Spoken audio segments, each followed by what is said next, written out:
¿Has sentido que todo en tu vida se vuelve más difícil sin una razón aparente? De repente, las cosas que antes fluían ahora están llenas de obstáculos, tu paz se ve perturbada y una sensación de agotamiento espiritual te envuelve. La Biblia nos advierte sobre estos momentos, porque no siempre son simples dificultades de la vida, sino señales de un ataque espiritual. Efesios 6:12 nos dice: porque nuestra lucha no es contra sangre y carne, sino contra principados, contra potestades, contra los gobernadores de las tinieblas de este siglo, contra huestes espirituales de maldad en las regiones celestes. Cuando el enemigo ve que estás avanzando en tu propósito, buscará formas de debilitarte. Hoy exploraremos las señales más importantes de un ataque espiritual y cómo enfrentarlo con el poder de Dios. No permitas que la batalla invisible destruya lo que Dios ha preparado para ti. ¿Estás listo para descubrir cómo vencer en la guerra espiritual? El cansancio se ha convertido en una sombra persistente en tu vida. No importa cuánto descanses, cuánto duermas o cuánto intentes relajarte, la sensación de agotamiento sigue ahí, como un peso invisible sobre tus hombros. Te esfuerzas por mantener tu rutina, pero sientes que cada paso es más difícil que el anterior. Antes, orar te llenaba de paz, pero ahora parece un esfuerzo titánico. Leer la Biblia era un deleite. Ahora es una tarea que postergas una y otra vez. Y lo más inquietante es que no puedes identificar una razón concreta. No has cambiado nada en tu alimentación. No tienes más responsabilidades que antes. Pero algo dentro de ti está drenando tus fuerzas. Te preguntas, ¿qué está pasando? Y si alguna vez volverás a sentir la pasión que antes ardía en tu corazón. Pero lo que no has notado es que esto no es una simple fatiga. Es una batalla espiritual que se está librando sobre tu vida. Y cada día que pasa, el enemigo está ganando terreno. La Biblia nos advierte sobre este tipo de ataque. En Efesios 6:12 se nos dice claramente: porque no tenemos lucha contra sangre y carne, sino contra principados, contra potestades, contra los gobernadores de las tinieblas de este siglo, contra huestes espirituales de maldad en las regiones celestes. No es tu cuerpo el que está cansado, es tu espíritu el que está bajo ataque. Esas fuerzas que operan en el reino invisible saben que mientras estés fuerte en la fe, eres peligroso. Saben que cuando tu relación con Dios está firme, ninguna trampa puede hacerte caer. Y por eso buscan desgastarte, quitarte el ánimo y hacerte sentir que cada esfuerzo espiritual es en vano. Lo que enfrentas no es un simple agotamiento. Es una estrategia diseñada para debilitarte, para desconectarte de la fuente de poder que te sostiene. El profeta Elías vivió algo similar.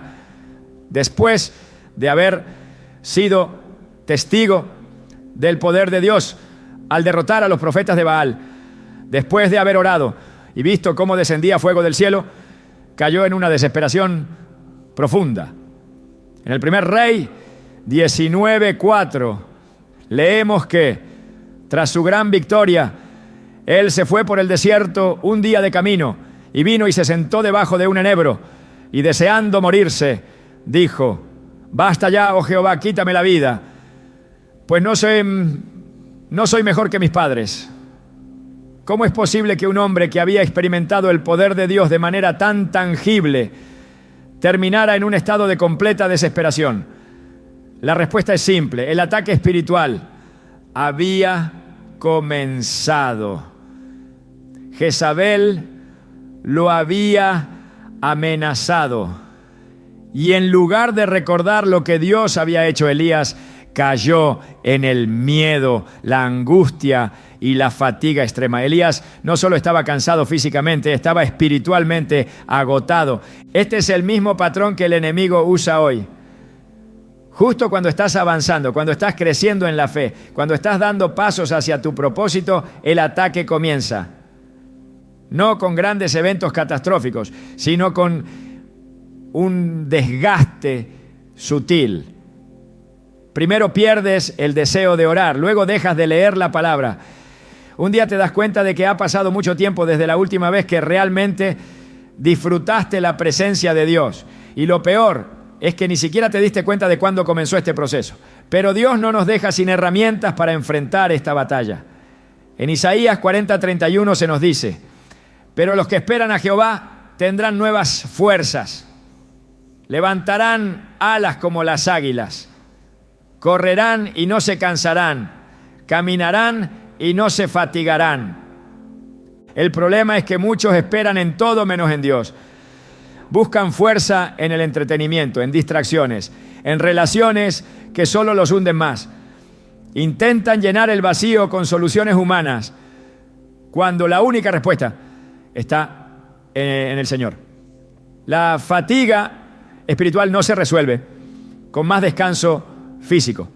Se resuelve con una reconexión profunda con Dios. La oración que antes parecía imposible debe convertirse en tu mayor prioridad. La palabra que dejaste de leer debe volver a ser el alimento de tu alma. No es fácil, porque el enemigo hará todo lo posible por mantenerte en ese estado de debilidad.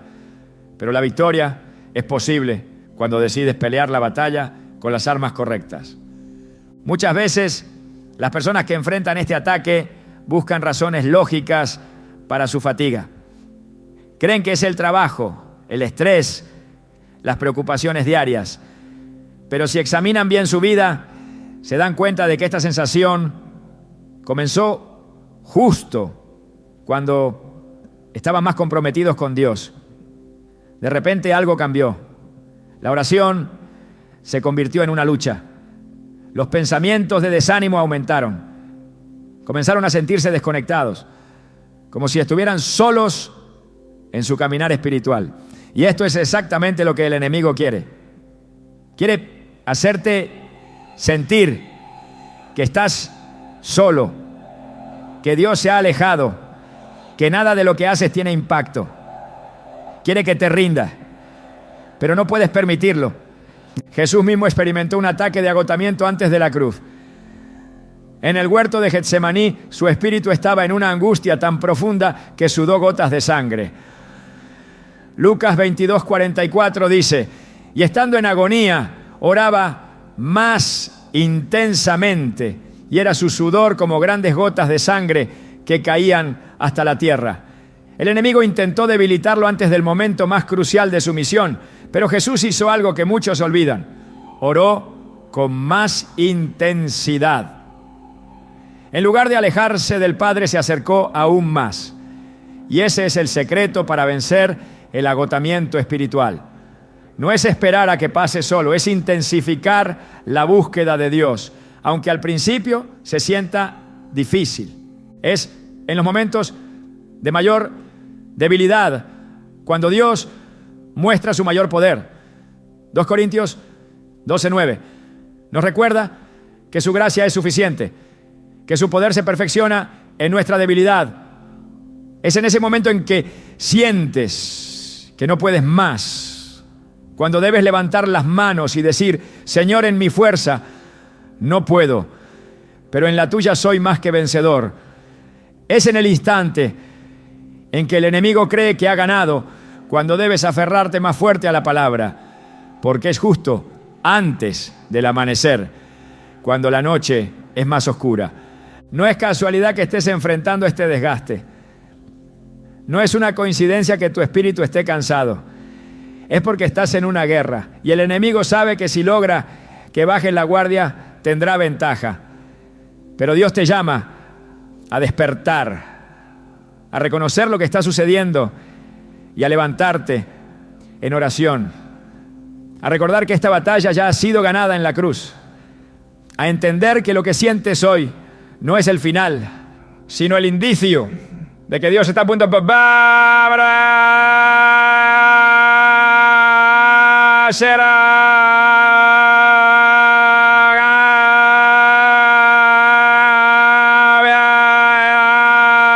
Así como Elías fue fortalecido por el ángel de Dios y pudo continuar su camino, hoy Dios quiere fortalecerte. No estás solo en esto. El Señor está contigo, esperando que le entregues tu carga para renovarte. No ignora esta señal. No permitas que el enemigo te robe lo que Dios ha depositado en ti. Es hora de levantarte, de recuperar tu fuego espiritual y de recordar que en Cristo nunca peleas solo. Las dudas han comenzado a invadir tu mente de una manera que antes no sucedía. Lo que una vez creías con firmeza ahora parece desmoronarse en medio de pensamientos de incertidumbre. Te preguntas si realmente Dios está contigo, si de verdad escuchará tus oraciones, si todo lo que has creído es tan sólido como pensabas. Lo que antes era una convicción inquebrantable, ahora se tambalea con preguntas que no sabes cómo responder. Intentas recordar cómo llegaste a este punto, pero no hay un momento exacto en el que todo cambió. Solo sabes que algo ha comenzado a sembrar confusión en tu corazón. Desde el principio, el enemigo ha utilizado la duda como una de sus armas más efectivas contra el pueblo de Dios. En el huerto del Edén, cuando todo era perfecto, cuando no existía el dolor ni la separación entre Dios y el hombre, Satanás no necesitó una gran estrategia para hacer caer a Eva. No usó la fuerza, no la atacó con violencia. Solo le hizo una pregunta. ¿Con qué Dios os ha dicho? Génesis 3:1. En una sola frase. Plantó la semilla de la incertidumbre en su mente. Y esa pequeña duda la llevó a cuestionar lo que Dios había establecido. Ese mismo patrón se repite una y otra vez. Cuando el enemigo quiere debilitar a alguien, no siempre lo ataca directamente. En muchas ocasiones, lo único que hace es sembrar preguntas que corroen poco a poco la fe, debilitando la certeza de lo que antes se creía con firmeza. La duda es peligrosa porque no llega de golpe, se infiltra lentamente, disfrazada de lógica, de pensamiento crítico, de necesidad de pruebas tangibles. Comienza con un pequeño pensamiento que parece inofensivo y antes de que la persona se dé cuenta, se ha convertido en un muro que la separa de la presencia de Dios. Pero la Escritura nos advierte sobre esta táctica del enemigo. En Santiago 1:6 se nos dice que el que duda es semejante a la onda del mar, que es arrastrada por el viento y echada de una parte a otra. Quien permite que la duda se establezca en su corazón, pronto descubre que su fe ya no tiene raíces profundas. Lo que antes era un fundamento sólido, ahora parece arena que se desliza entre los dedos. Cuando Pedro caminó sobre las aguas, experimentó lo imposible. Mientras mantenía sus ojos en Jesús, pudo hacer lo que ningún ser humano había hecho antes. Sin embargo, en cuanto permitió que el miedo y la duda entraran en su corazón, comenzó a hundirse. Mateo 14, 29, 31. Jesús no le dijo que el viento era demasiado fuerte ni que las olas eran imposibles de soportar. Solo le preguntó, ¿por qué dudaste? Porque la duda fue lo que lo hundió, no la tormenta. Lo mismo sucede en la vida de muchas personas. No es la prueba la que las derrota, sino la duda que las hace creer que Dios no está con ellas en medio de la tormenta. En el desierto, el pueblo de Israel vio milagros que desafían toda lógica. El mar se abrió ante ellos, el maná descendió del cielo, el agua brotó de la roca. Pero a pesar de haber sido testigos del poder de Dios una y otra vez, su mayor problema no fue la escasez ni los peligros del camino, sino la duda. En Números 14:11 Dios pregunta, ¿hasta cuándo me ha de irritar este pueblo? ¿Hasta cuándo no me creerán con todas las señales que he hecho en medio de ellos. No era la falta de evidencia lo que los llevaba a cuestionar, sino la disposición de su corazón a desconfiar. No importaba cuántos milagros vieran, siempre encontraban una razón para dudar. Esa fue la razón por la que una generación entera no pudo entrar en la tierra prometida. No fue la falta de provisión, no fue la fuerza de sus enemigos, sino su incredulidad. La duda es un arma que el enemigo usa con astucia, porque sabe que si logra debilitar la fe, todo lo demás colapsará. Jesús advirtió que incluso aquellos que están firmes deben cuidarse de no caer. Primera carta a los Corintios 10:12. Porque la duda no solo afecta a la mente, afecta al espíritu. Comienza a robar la pasión por la oración, el deseo de buscar a Dios, la confianza en su palabra. Poco a poco la persona que antes caminaba con certeza, ahora vacila en cada paso preguntándose si realmente Dios está con ella. Pero la Biblia nos da una respuesta clara para enfrentar este ataque. En Romanos 10:17 se nos dice que la fe es por el oír y el oír por la palabra de Dios.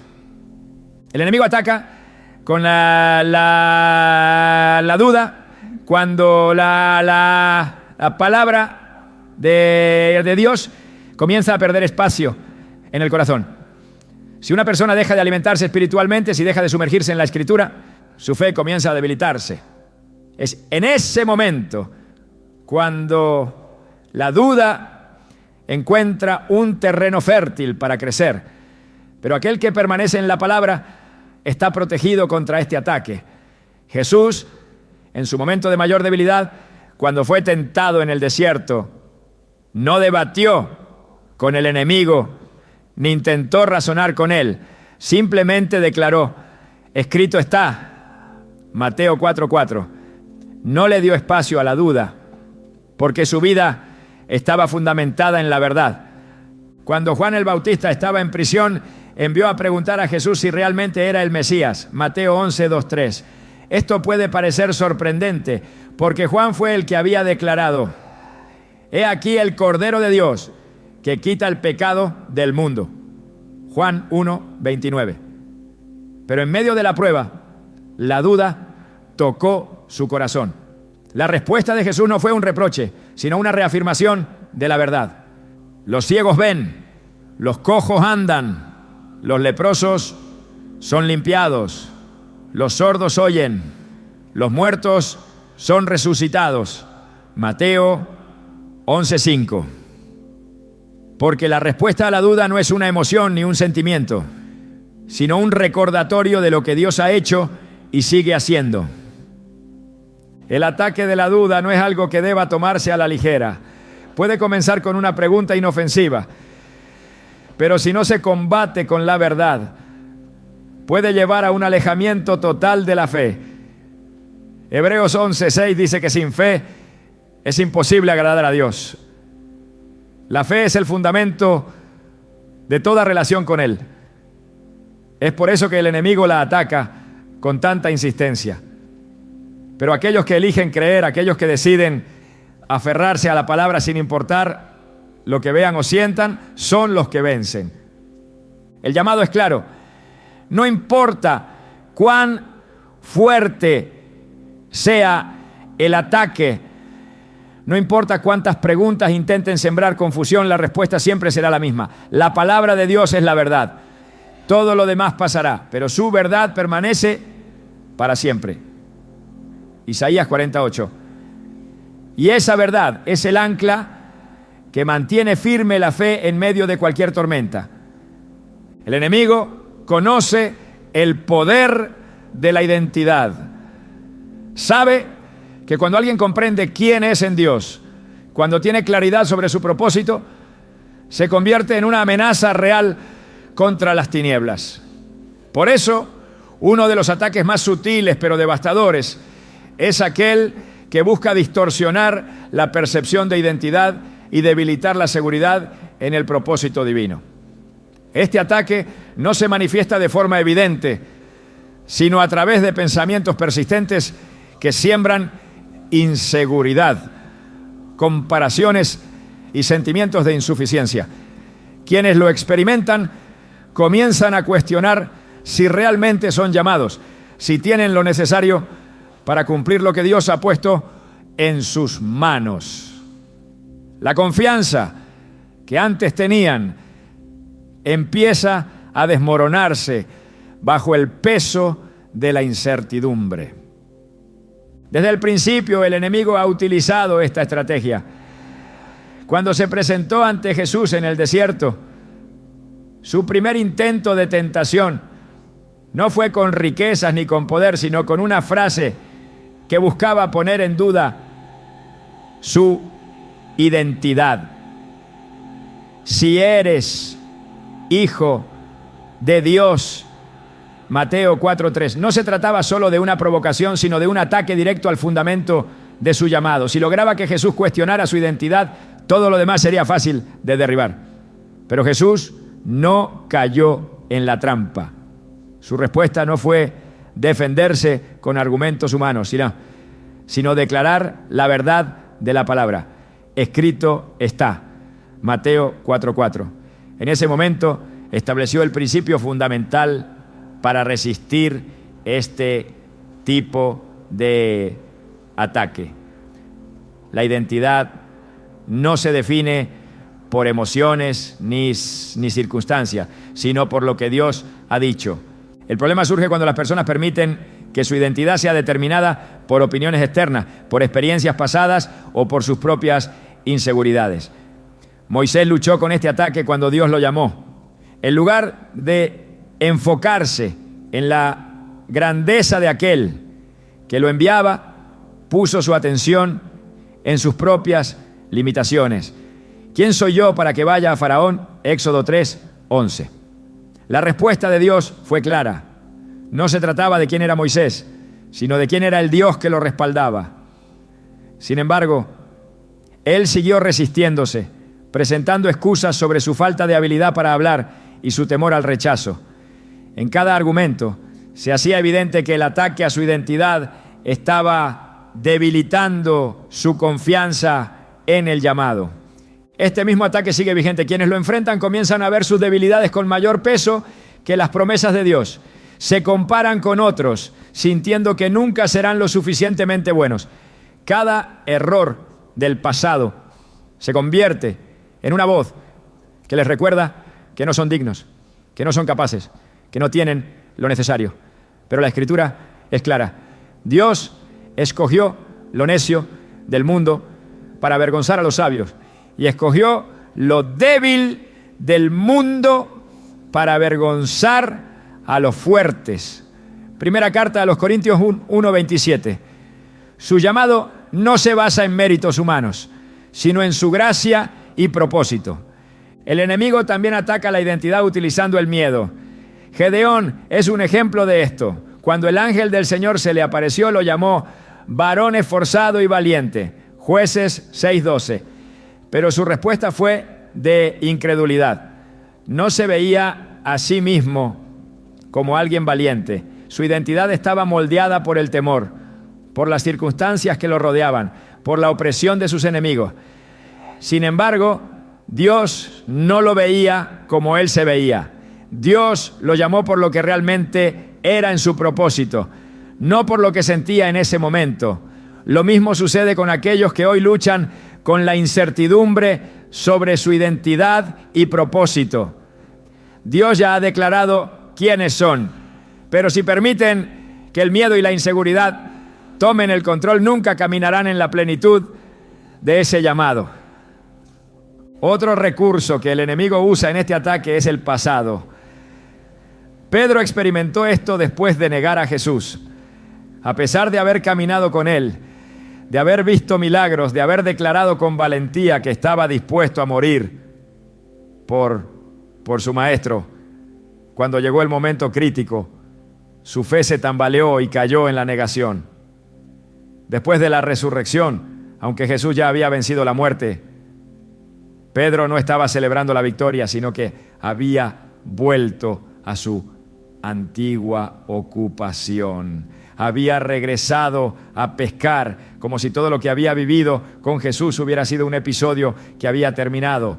Su error lo había convencido de que su llamado había caducado. Pero Jesús lo buscó, lo restauró y le dejó claro que su identidad no estaba definida por su falla, sino por la misión que aún tenía por delante. Juan 21, 15 a 17. Muchas personas caen en esta misma trampa. Cometen errores y el enemigo los convence de que ya no son dignos de continuar, que su propósito ha sido cancelado. Pero Dios nunca llama a alguien basado en su perfección, sino en su gracia. Quienes entienden esto se levantan y siguen adelante, sin importar cuántas veces hayan caído. David lo expresó con claridad en el Salmo 37, 24. Aunque caiga, no quedará postrado, porque el Señor sostiene su mano. El enemigo también intenta distorsionar la identidad a través de la falta de reconocimiento.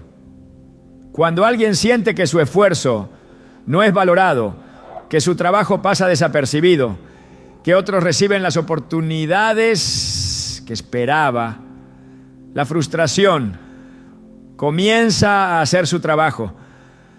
La amargura se filtra en el corazón y poco a poco el llamado que una vez se abrazó con pasión comienza a perder su brillo. Pero la identidad y el propósito no se determinan por la aprobación de los hombres. Jesús vivió esto de manera intensa. A pesar de ser el Hijo de Dios, fue rechazado en su propia tierra. ¿No es este el hijo del carpintero? Mateo 13:55. No reconocieron quién era, porque lo miraban desde una perspectiva humana. Sin embargo, su misión no dependía de la aceptación de los demás, sino de la voluntad del Padre. Cada persona que enfrenta este ataque necesita recordar que su identidad no se encuentra en la opinión de otros, ni en sus propios sentimientos, ni en sus errores, sino en la palabra de Dios. Antes que te formase en el vientre, te conocí, y antes que nacieses, te santifiqué. Jeremías 1:5. Su propósito fue establecido desde antes de su nacimiento, y ninguna circunstancia puede anular lo que Dios ha determinado. El ataque a la identidad es una de las estrategias más persistentes del enemigo, porque si logra que alguien dude de quién es, puede alejarlo de su propósito. Pero quienes permanecen firmes en la verdad, quienes eligen creer lo que Dios ha dicho, en lugar de lo que sienten, son los que vencen. El fundamento de la identidad está en Cristo, y aquellos que están en Él son inquebrantables. En el entramado invisible de las relaciones humanas, el enemigo encuentra un terreno fértil para sembrar discordia y división. Es una estrategia sutil pero devastadora que se manifiesta cuando de repente comienzan a surgir conflictos inexplicables en las relaciones más cercanas. Amigos que antes compartían un lazo fuerte ahora parecen distantes. Malentendidos que se multiplican en el hogar, desacuerdos pequeños que se transforman en muros impenetrables. La familia, diseñada por Dios como refugio de paz y amor, se convierte en un campo de batalla emocional, donde el resentimiento y la incomunicación reinan. La armonía de la iglesia, construida para ser un cuerpo unido en Cristo, se ve afectada por rumores, divisiones y desacuerdos que parecen surgir de la nada. Este ataque no es una casualidad. La Biblia nos enseña que el enemigo busca dividir para conquistar, separando a los hijos de Dios para debilitarlos. En Marcos 3:25, Jesús advierte: y si una casa está dividida contra sí misma, tal casa no puede permanecer. El enemigo comprende que la unidad es una fortaleza poderosa que refleja el carácter mismo de Dios. Pues como dice el Salmo 133, versículo 1, Cuán bueno y cuán agradable es que los hermanos habiten juntos en armonía. La desunión es, por tanto, un arma letal en su arsenal, diseñada para fracturar la comunión y destruir el propósito conjunto. A lo largo de las Escrituras se observa cómo la división ha sido utilizada para obstaculizar el avance del pueblo de Dios. En el campamento de Israel, mientras Moisés lideraba al pueblo hacia la tierra prometida, surgieron murmuraciones que ponían en duda su liderazgo. Números 12. Uno narra cómo incluso Aarón y María, los más cercanos a Moisés, hablaron en contra de él, desatando la ira de Dios.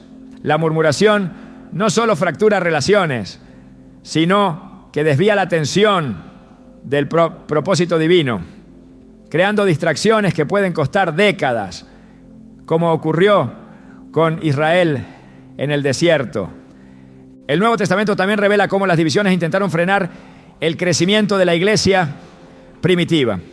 En Corinto la comunidad se encontraba dividida, algunos diciendo, yo soy de Pablo, otros, yo de Apolos. Primera epístola a los Corintios, capítulo 1, versículo 12.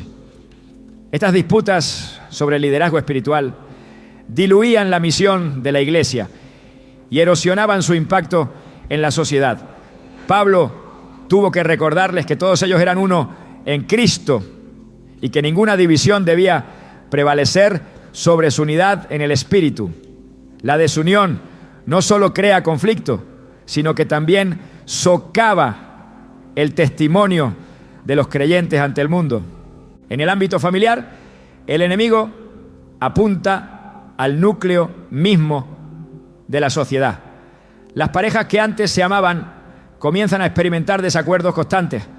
Los padres e hijos encuentran cada vez más difícil comunicarse y la paz del hogar se convierte en una mera ilusión. Efesios 4, 26 a 27 advierte, airaos pero no pequéis, no se ponga el sol sobre vuestro enojo, ni deis lugar al diablo.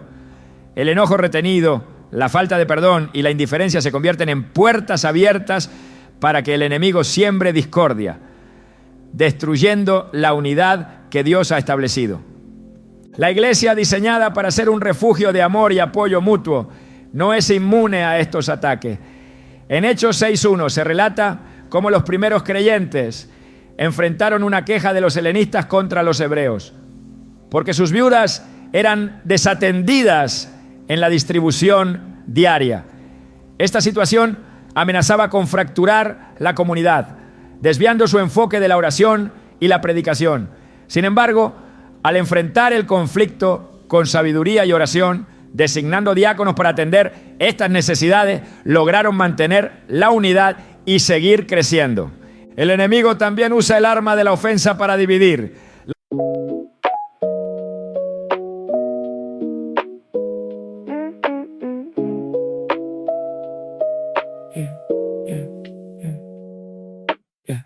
Late night, stomach talking too loud.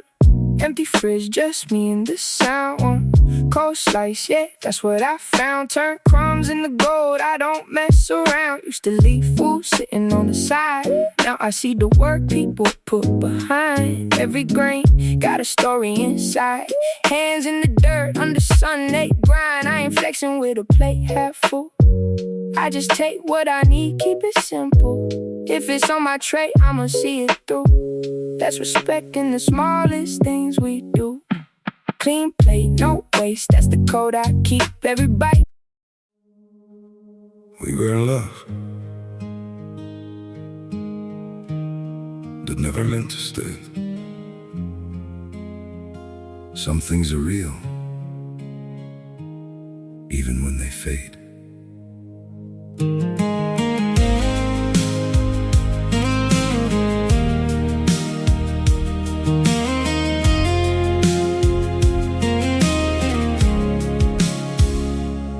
I used to think if we kept holding on, we could bend the truth somehow. But love can't fight what's pulling us apart, and it's breaking us down now. Your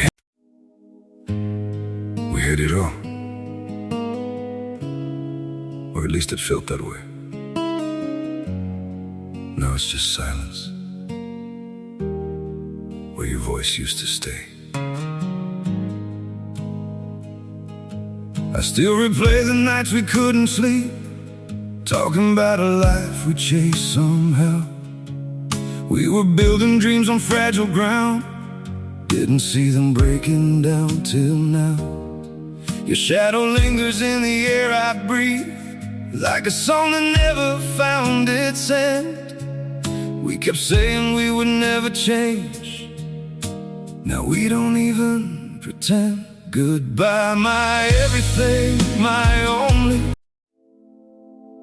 They say letting go makes you lighter. So why does my chest feel heavier every time I try to forget you? I packed away the pictures on the shelf, but somehow you're still everywhere. In every quiet moment I can't escape, you're the echo hanging in the air. I told myself this was the right thing, that love shouldn't feel this hard. But walking away from what we built feels like tearing out apart. We say goodbye just to let go.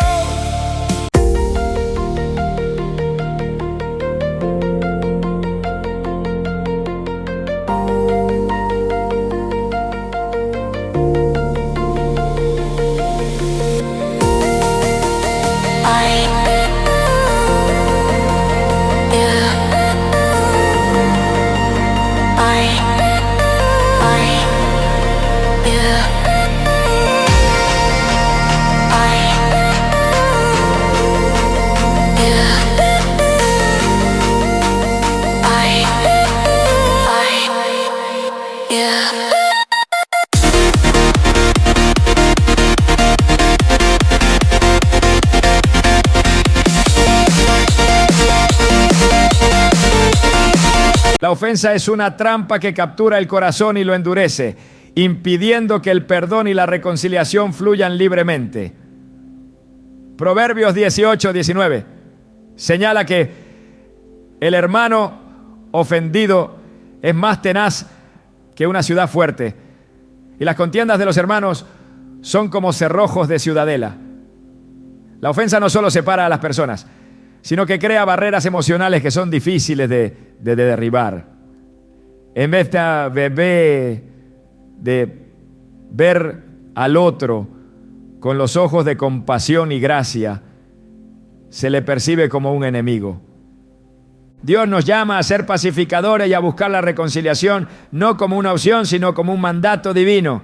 Mateo 5:9 proclama: bienaventurados los pacificadores, porque ellos serán llamados hijos de Dios.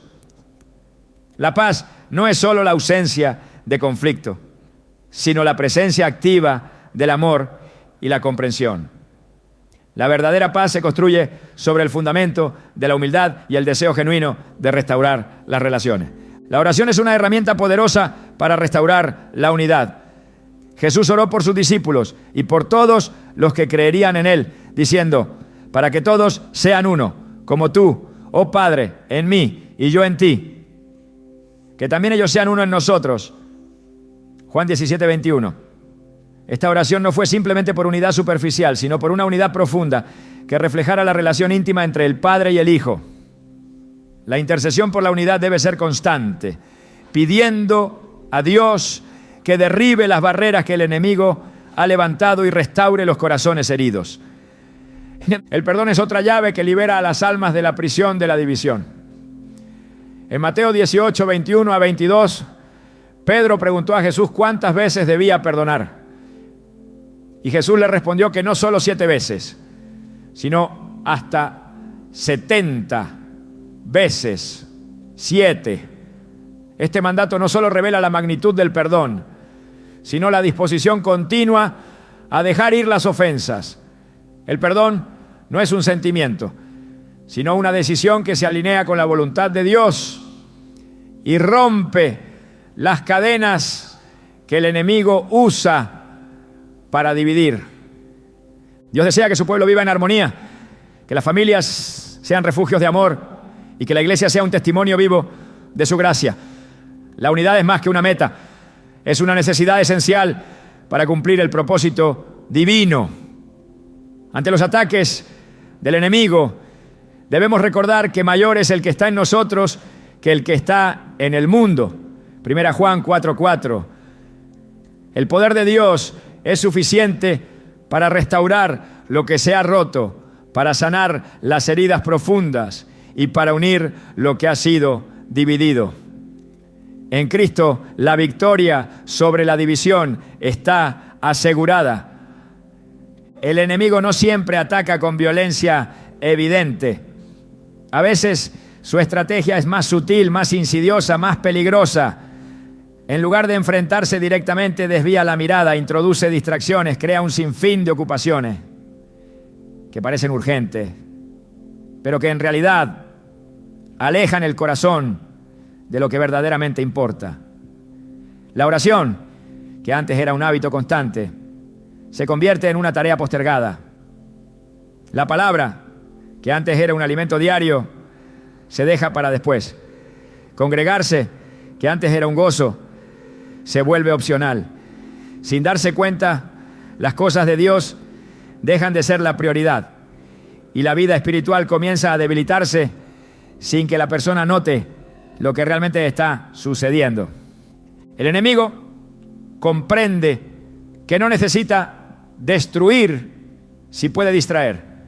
Si logra que el tiempo se consuma en lo inmediato, en lo superficial, en lo mundano, entonces la conexión con Dios se debilita sin necesidad de un ataque frontal. En la parábola del sembrador, Jesús habló de aquellos que reciben la palabra con gozo, pero que son sofocados por los afanes de este siglo y el engaño de las riquezas. Marcos 4:19. No se menciona que se apartaron porque dejaron de creer, sino porque permitieron que otras cosas ocuparan el lugar que solo Dios debía tener. No fueron las pruebas, no fueron los ataques abiertos, fue la distracción lo que los llevó a la esterilidad espiritual. A lo largo de la historia, el pueblo de Dios ha sido advertido sobre este peligro. En el desierto, Israel experimentó milagros poderosos. El maná descendía del cielo, la nube guiaba sus pasos, el agua brotaba de la roca. Sin embargo, en repetidas ocasiones, apartaron su mirada de Dios para enfocarse en lo inmediato. En Éxodo 32, mientras Moisés estaba en la presencia del Señor, el pueblo impaciente y distraído fabricó un becerro de oro y comenzó a adorarlo. No fue que dejaron de creer en Dios, sino que su atención fue capturada por algo más. Su distracción los llevó a la idolatría y a la separación de la voluntad divina. En los días de Jesús, Marta recibió al maestro en su casa, pero mientras María se sentó a escuchar su enseñanza, Marta se distrajo con los preparativos. Jesús le dijo: Marta, Marta, afanada y turbada estás con muchas cosas, pero solo una cosa es necesaria. Lucas 10, 41 a 42. No se trataba de que el servicio fuera malo, sino de que en su afán había descuidado lo más importante. El enemigo no siempre busca destruir con pecado evidente. A veces su táctica es cargar la vida con tantas cosas que lo esencial queda relegado. Pablo advirtió a los creyentes sobre los peligros de perder el enfoque. En 2 Timoteo 2:4 escribió: ninguno que milita se enreda en los negocios de la vida, a fin de agradar a aquel que lo tomó por soldado. Un soldado no puede permitirse distracciones, porque sabe que su misión es lo primero. La vida espiritual exige la misma determinación. No es que las responsabilidades diarias no sean importantes, pero cuando comienzan a desplazar la relación con Dios, se convierten en un obstáculo. Las distracciones pueden tomar muchas formas. A veces es la sobrecarga de trabajo, el afán de éxito, la búsqueda de estabilidad financiera que consume toda la energía. Otras veces es el entretenimiento, la constante exposición a lo que el mundo ofrece, llenando la mente con voces que ahogan la voz de Dios. En otros casos es el simple hábito de postergar, de asumir que siempre habrá tiempo más adelante para orar, para leer, para buscar a Dios con intensidad. Jesús enseñó que donde está el tesoro, allí estará también el corazón. Mateo 6:21. Lo que capta la mayor parte de la atención revela la verdadera prioridad. Si lo primero en el día es revisar lo que el mundo dice en lugar de lo que Dios dice, si cada momento libre se llena con distracciones en lugar de con la búsqueda de su presencia, entonces la batalla ya está siendo perdida sin que la persona se dé cuenta. En los días de Noé, mientras el juicio de Dios se acercaba, la gente continuaba viviendo como si nada estuviera por suceder. Jesús dijo, como en los días de Noé, así será también la venida del Hijo del Hombre. Porque como en los días antes del diluvio estaban comiendo y bebiendo, casándose y dando en casamiento, hasta el día en que Noé entró en el arca, y no entendieron hasta que vino el diluvio y se los llevó a todos. Mateo 24, 37 a 39. No fueron destruidos por grandes pecados, sino por la indiferencia, por estar tan sumergidos en la vida cotidiana que no vieron la urgencia de prepararse. El enemigo quiere que la vida cristiana se reduzca a una rutina vacía, a un conjunto de hábitos que se practican sin pasión, sin dirección, sin entrega total. En Apocalipsis 3, 15 a 16, el Señor advierte a la iglesia de Laodicea: yo conozco tus obras, que ni eres frío ni caliente. Ojalá fueras frío o caliente. Pero por cuanto eres tibio y no frío ni caliente, te vomitaré de mi boca. La tibieza espiritual es el resultado de un corazón dividido, de una vida distraída por muchas cosas que parecen importantes, pero que terminan robando la verdadera devoción. Dios llama a sus hijos a un despertar, a discernir las distracciones que el enemigo ha colocado y a restaurar el primer amor. Apocalipsis 2 dice: pero tengo contra ti que has dejado tu primer amor. No se trata de perder la fe, sino de permitir que lo urgente reemplace lo eterno. Cuando la vida se llena de excusas para no buscar a Dios con intensidad, es momento de reconocer que la distracción ha cumplido su propósito. La respuesta a este ataque no está en intentar equilibrar todas las cosas por igual, sino en establecer prioridades claras. Jesús dijo: mas buscad primeramente el reino de Dios y su justicia, y todas estas cosas os serán añadidas. Mateo 6, 33. Cuando lo primero vuelve a ser lo primero, todo lo demás encuentra su lugar. La oración deja de ser una tarea postergada y se convierte en el centro de la vida. La palabra deja de ser un texto leído ocasionalmente y se transforma en la brújula que dirige cada decisión. La presencia de Dios deja de ser un concepto distante y se convierte en la fuente de todo lo que se hace. El enemigo intentará seguir desviando la mirada, presentando nuevos motivos para aplazar la búsqueda de Dios. Pero aquellos que entienden la estrategia no se dejan atrapar. Colosenses 3:2 exhorta: poned la mira en las cosas de arriba, no en las de la tierra. La mente enfocada en lo eterno no es fácilmente sacudida por lo temporal.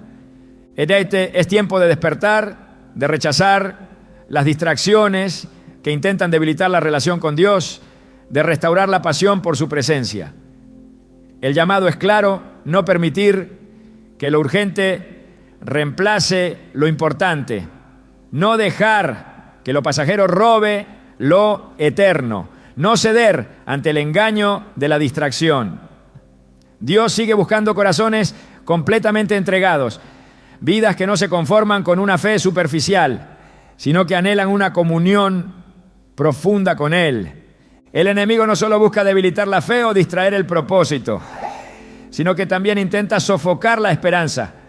Es un ataque que no siempre es visible desde el principio, pero que se infiltra en lo más profundo del alma, instalando una sensación de opresión que ahoga la confianza en Dios y oscurece la percepción del futuro. No es simplemente un mal día o una temporada difícil, sino un peso constante, una nube que cubre la mente con pensamientos de derrota, desánimo y desesperanza. Sin razón aparente, la motivación se desvanece, la pasión se enfría y la persona que una vez caminaba con seguridad comienza a sentirse atrapada en un vacío del que no encuentra salida. Las Escrituras revelan que este tipo de ataque no es nuevo. En múltiples ocasiones los siervos de Dios enfrentaron momentos donde la desesperanza intentó tomar control de sus corazones. El profeta Elías, después de haber sido testigo de la manifestación gloriosa de Dios en el Monte Carmelo, cayó en una angustia tan profunda que deseó morir. En el primer Rey 19:4 oró diciendo: basta ya, oh Jehová, quítame la vida, pues no soy mejor que mis padres. El mismo hombre que había desafiado a los falsos profetas, que había visto descender fuego del cielo, que había experimentado el poder de Dios de una manera extraordinaria, ahora estaba agotado, sintiéndose solo y sin propósito. No era la falta de fe lo que lo había llevado a ese punto, sino un ataque espiritual diseñado para quebrantarlo desde adentro. La desesperanza no se manifiesta solo como tristeza o melancolía, sino como una desconexión progresiva del propósito divino. Afecta la forma en que se perciben las circunstancias, distorsiona la verdad y hace que lo que antes parecía claro ahora se vea confuso e inalcanzable. El enemigo busca que la persona pierda la perspectiva, que se enfoque solo en lo negativo, que vea cada obstáculo como una prueba de que Dios se ha alejado. Sin embargo, la palabra de Dios es clara. Porque yo sé los planes que tengo para vosotros, dice Jehová, planes de bienestar y no de calamidad, para daros un futuro y una esperanza. Jeremías 29:11. El pueblo de Israel también enfrentó esta batalla cuando se encontraron en cautiverio en Babilonia. La opresión de la esclavitud, la distancia de su tierra, la aparente ausencia de Dios en su situación, hicieron que muchos creyeran que su destino estaba sellado, que no había posibilidad de restauración. Pero en medio de ese escenario, Dios les habló a través del profeta Ezequiel, mostrándole el valle de los huesos secos. Ezequiel 37:3 registra la pregunta que Dios le hizo: Hijo de hombre, ¿vivirán estos huesos? Desde una perspectiva humana, la respuesta obvia era no. Pero cuando el Espíritu de Dios sopló sobre ellos, aquellos huesos secos recobraron vida. La desesperanza busca convencer a la persona de que todo está perdido, que no hay salida, que las promesas de Dios ya no son para ella. Pero la verdad es que la voz de Dios sigue teniendo el poder de restaurar lo que parece muerto. En Lamentaciones 3:21-23, Jeremías declara: esto traeré a mi corazón, por lo tanto esperaré. Por la misericordia de Jehová no hemos sido consumidos, porque nunca decayeron sus misericordias. Nuevas son cada mañana. En medio de la ruina, él eligió recordar la fidelidad de Dios. El enemigo usa la opresión espiritual para debilitar la oración. Hace que cada palabra parezca vacía, que la comunión con Dios se sienta lejana, que los tiempos de adoración se conviertan en un esfuerzo, en lugar de un deleite. Pero incluso cuando el alma está abatida, el clamor a Dios tiene poder. El salmista escribió en el Salmo 42:11: ¿Por qué te abates, oh alma mía, y por qué te turbas dentro de mí? Espera en Dios, porque aún he de alabarle, salvación mía y Dios mío. Jesús enfrentó este tipo de ataque en Getsemaní, antes de la cruz, antes del sacrificio que cambiaría la eternidad. Experimentó una angustia tan profunda que sudó gotas de sangre. Lucas 22:44 lo describe así: y estando en agonía, oraba más intensamente. La opresión intentó doblegarlo, intentó hacer que abandonara el propósito, pero en lugar de ceder, Jesús intensificó su oración. Es un modelo claro de cómo responder cuando la esperanza parece desvanecerse. En lugar de retroceder, avanzar con más determinación. En lugar de rendirse, buscar a Dios con mayor fervor. El enemigo susurra mentiras en medio de la opresión, afirmando que el dolor nunca terminará, que la situación nunca cambiará, que Dios ha dejado de escuchar. Pero la Escritura revela que Dios nunca abandona a los suyos. Isaías 41:10 proclama: no temas porque yo estoy contigo, no desmayes porque yo soy tu Dios que te esfuerzo, siempre te ayudaré, siempre te sustentaré con la diestra de mi justicia. En tiempos de desesperanza, la alabanza es un arma poderosa. Pablo y Silas fueron encarcelados injustamente, golpeados y encadenados en el calabozo más oscuro. Sin embargo, en lugar de ceder a la desesperación, comenzaron a orar y cantar himnos a Dios. Hechos 16, 25 a 26 relata que en medio de su adoración un terremoto sacudió la prisión y todas las puertas se abrieron. La alabanza en medio de la oscuridad rompe cadenas, derriba muros y libera el alma de la opresión. Dios no solo restaura la esperanza, sino que la fortalece. Romanos 15:13 declara: y el Dios de esperanza os llene de todo gozo y paz en el creer, para que abundéis en esperanza por el poder del Espíritu Santo. No es una esperanza basada en circunstancias, sino en la certeza del carácter de Dios. La opresión espiritual no tiene la última palabra. La luz de Dios es más fuerte que cualquier sombra. Aquel que en un momento siente que no puede seguir adelante debe recordar que Dios sigue obrando, que su propósito sigue en pie, que las promesas que ha declarado no han sido anuladas. El enemigo intentará sofocar la fe con pensamientos de desesperanza, pero aquellos que permanecen en la verdad encuentran la fuerza para levantarse. La victoria sobre este ataque no se encuentra en la fuerza humana, sino en la presencia de Dios. En Zacarías 4:6 se afirma: no con ejército ni con fuerza, sino con mi espíritu, ha dicho Jehová de los ejércitos. El que confía en Dios no será avergonzado, no será destruido, no será abandonado en el valle de la sombra. La esperanza no es un sentimiento pasajero, sino una ancla firme para el alma, como lo declara Hebreos 6:19, la cual tenemos como segura y firme ancla del alma. El enemigo puede intentar oscurecer el camino, pero la luz de Dios siempre prevalece. En medio de la prueba, en medio de la incertidumbre, en medio del dolor, su palabra sigue siendo la roca inquebrantable. No hay ataque que pueda destruir a aquel que se aferra a la promesa de que Dios sigue siendo fiel, que su amor no cambia, que su poder no se ha debilitado. La esperanza en Dios no es en vano, porque aquel que prometió es fiel para cumplir. El enemigo siempre ha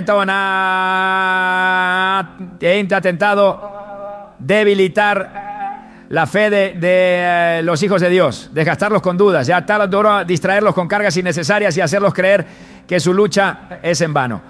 Sus ataques no son siempre visibles, pero su efecto es evidente en la vida de aquellos que sin darse cuenta han caído en sus trampas. Algunos llevan el peso de un agotamiento inexplicable, Otros han permitido que la incertidumbre se infiltre en su corazón. Han dudado de su identidad en Dios. Han sido víctimas de conflictos que los han separado de quienes aman. O han perdido la capacidad de enfocarse en lo que realmente importa. La opresión ha intentado apagar su fe, hacerlos sentir derrotados antes de tiempo. Pero la verdad sigue en pie. Dios no ha perdido el control. El ataque del enemigo puede ser intenso, pero no es permanente. La batalla espiritual no es un camino sin salida, porque la victoria ha sido asegurada desde la cruz. No hay fuerza de oscuridad que pueda prevalecer contra el poder de Dios. No hay argumento del enemigo que pueda anular lo que él ha decretado. No hay ataque que pueda destruir a quien permanece firme en la verdad. La Escritura lo declara con claridad. Las armas de nuestra milicia no son carnales, sino poderosas en Dios para la destrucción de fortalezas. 2 Corintios 10:4. No hay necesidad de luchar con la fuerza humana cuando el poder de Dios es el que derriba toda trampa del enemigo. Cuando el pueblo de Israel enfrentó el Mar Rojo con el ejército de Faraón, persiguiéndolos, el miedo los consumió. Desde su perspectiva estaban atrapados, sin escapatoria. Pero Dios no los había llevado hasta allí para abandonarlos. Moisés proclamó: no temáis, estad firmes, y ved la salvación que Jehová hará hoy con vosotros. Jehová peleará por vosotros, y vosotros estaréis tranquilos. Éxodo 14, 13 a 14. La victoria no estaba en la capacidad del pueblo, sino en la intervención de Dios.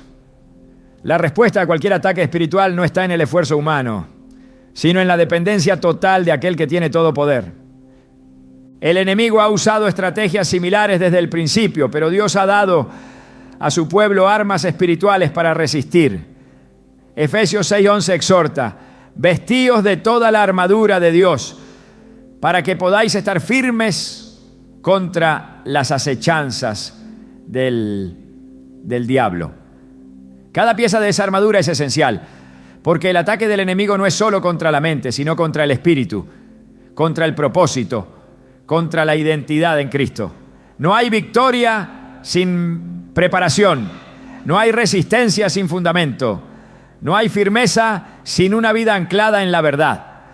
La fe no es un sentimiento pasajero, es un escudo contra todo dardo del enemigo.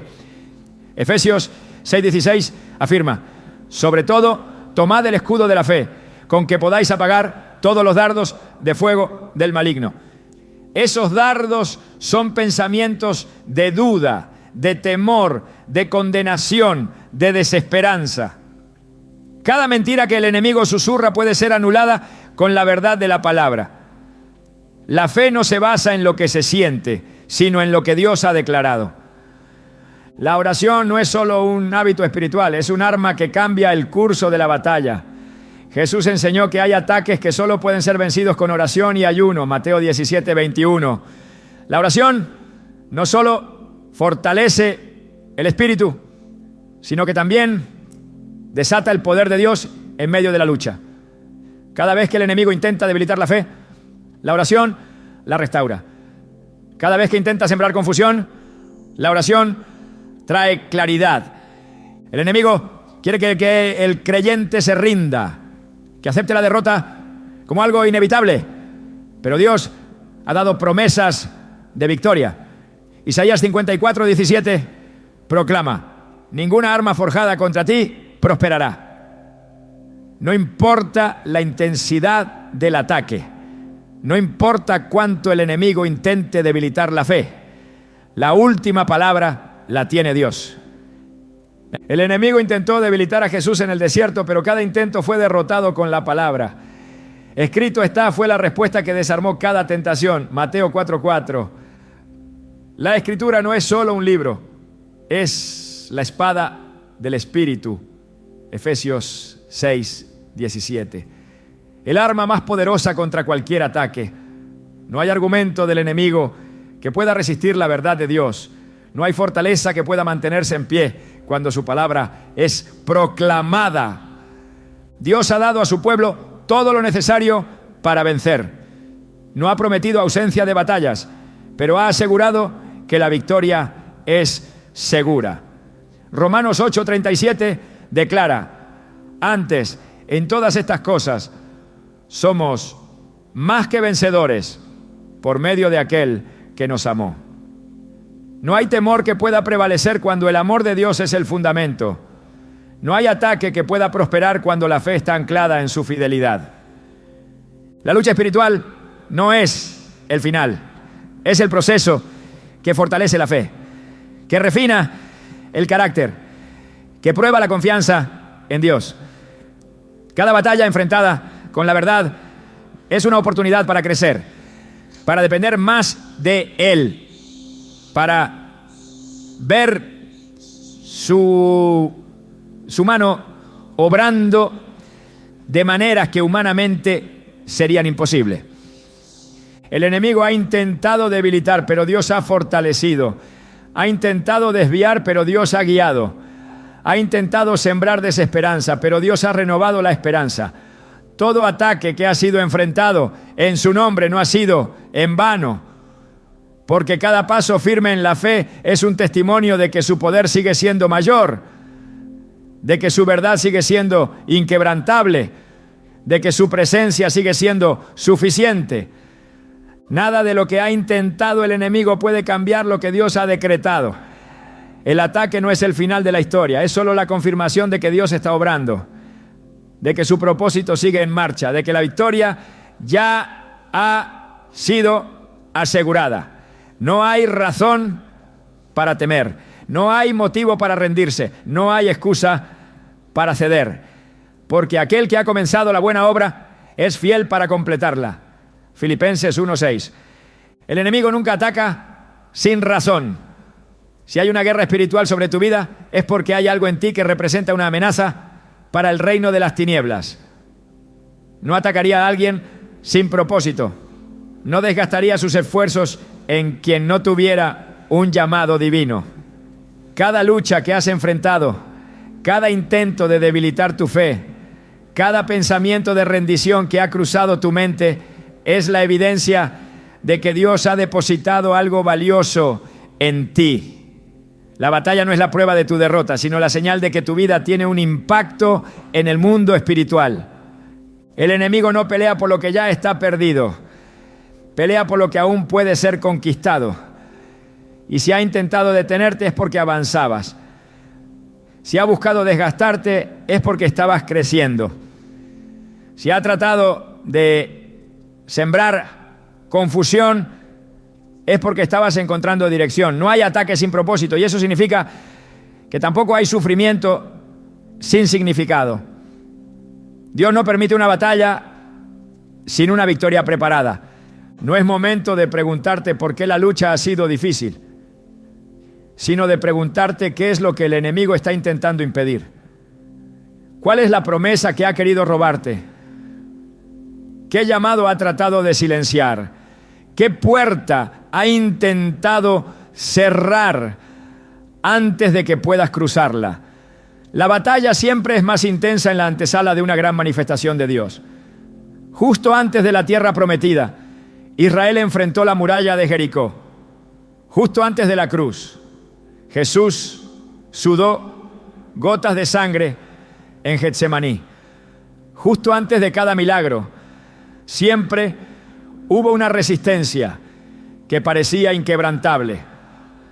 Si la batalla ha sido dura, es porque lo que Dios está preparando es aún mayor. No hay opresión que pueda detener a alguien que ha decidido no retroceder. No hay ataque que pueda prevalecer contra un corazón que se aferra a la verdad de Dios. Cada intento del enemigo de debilitarte será usado por Dios para fortalecerte. Cada prueba que ha querido destruirte será el testimonio que confirmará su fidelidad. El enemigo puede planear estrategias, pero Dios ya ha escrito el final. Y el final no es la derrota, no es la desesperanza, no es el desgaste. El final es la victoria, es la plenitud, es el cumplimiento de lo que Él prometió. Lo que el enemigo quiso para mal, Dios lo transformará en bien. Lo que parecía una pérdida será restaurado en multiplicación. Lo que parecía una temporada de oscuridad será la antesala de una revelación más profunda de su gloria. No temas la batalla, no huyas del proceso, no cedas ante el cansancio. Sigue avanzando, sigue creyendo, sigue esperando, porque lo que Dios ha comenzado en ti no terminará en fracaso. La guerra ya ha sido ganada y el que pelea por ti jamás ha sido derrotado.